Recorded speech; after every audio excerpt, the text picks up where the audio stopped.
চাকৰি ঘূৰাই পাব নৱকান্ত পাটিলে। লোকসেৱা আয়োগৰ কেলেংকাৰীত অভিযুক্ত প্ৰথমগৰাকী চৰকাৰী বিষয়াৰূপে চাকৰি ঘূৰাই পোৱাৰ সম্ভাৱনা নিলম্বিত অভিযন্তা নৱকান্ত পাটিলৰ। উচ্চ ন্যায়ালয়ৰ মজিয়াত চৰকাৰী পক্ষই উপযুক্ত তথ্যপাতি দাখিলত ব্যৰ্থ হোৱাৰ পৰিপ্ৰেক্ষিতত বৃদ্ধি পাইছে এই সম্ভাৱনাৰ। নৱকান্ত পাটিলৰ উপৰি কেলেংকাৰীৰ আন এক অভিযুক্ত আৰক্ষী জোৱান মাহবুব আলী চৌধুৰীয়ে চাকৰি ঘূৰাই পোৱাটো এক প্ৰকাৰ নিশ্চিত হৈছে। 6 নৱেম্বৰত মাহবুব আলীয়ে কৰ্তব্যত যোগদানৰ সম্ভাৱনা।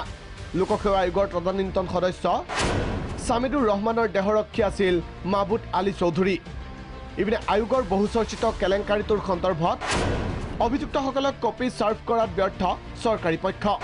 তৃতীয়বাৰৰ বাবে অভিযোগ সন্দৰ্ভত তথ্য প্ৰমাণ দাখিলত ব্যৰ্থ হ'ল চৰকাৰী পক্ষ। আমাৰ লগত 74 নাম্বাৰ্ছ অফ একিউজ আছে আৰু প্ৰতিজন একিউজক যিহেতু গোটেইখিনি ডকুমেণ্ট দিবলৈ যথেষ্ট ভলুমিনাছ হৈছে, গতিকে আমাৰ এইটো বৰ্তমান ফটো ষ্টেট মানে জেৰক্সকে আদি কৰি যাৱতীয় কাম কাজ কৰোঁতে গোটেইখিনি ৰেডি কৰিব পৰা নোহোৱাৰ কাৰণে আজি আমাক কপি দিব পৰা নহ'ল।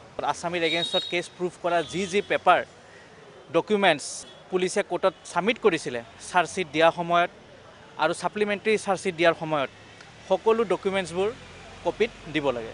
অহা 30 নৱেম্বৰত হ'ব গোচৰৰ পৰৱৰ্তী শুনানি। ভিডিঅ' জাৰ্নেলিষ্ট ৰিজুৰ সহযোগত নীলকমল কলিতা, প্ৰাগ নিউজ।